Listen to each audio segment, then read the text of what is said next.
மாவட்டத்தில் சிறுமி பாலியல் வன்கொடுமை செய்யப்பட்ட வழக்கில் குற்றவாளியை பிடிக்க ஐஜி கண்காணிப்பில் 3 தனிப்படைகள் அமைக்கப்பட்டுள்ளது. அண்மை செய்தியாக பார்த்து வருகிறோம். கூடுதல் விவரங்களோடு செய்தியாளர் கோகுல் இணைக்கிறார். கோகுல், விவரங்கள். திருவள்ளூர் மாவட்டத்தில் கடந்த 12ஆம் தேதி பள்ளிக்கு சென்ற 8 வயது சிறுமியை தூக்கி சென்று பாலியல் வன்கொடுமை செய்ததாக ஏற்கனவே வழக்கு பதிவு செய்து காவல்துறை விசாரணை மேற்கொண்டு வரக்கூடிய நிலையில குற்றவாளி இந்த வழக்கில் இதுவரை கைது செய்யப்படவில்லை.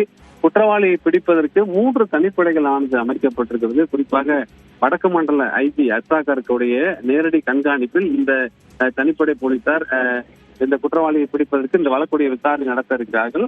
அதே போல திருவள்ளூர் மாவட்ட எஸ்பி உடைய நேரடி மேற்பார்வையிலும் 3 டிஎஸ்பிகள் தலைமையில இந்த தனிப்படையானது அமைக்கப்பட்டிருக்கிறது.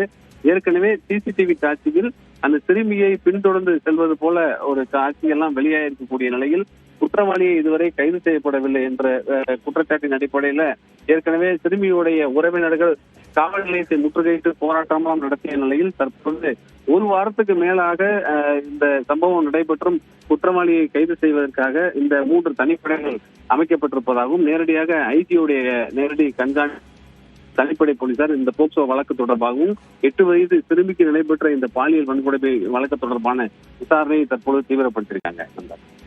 நன்றி கோகுல், விரிவான விவரங்கள்.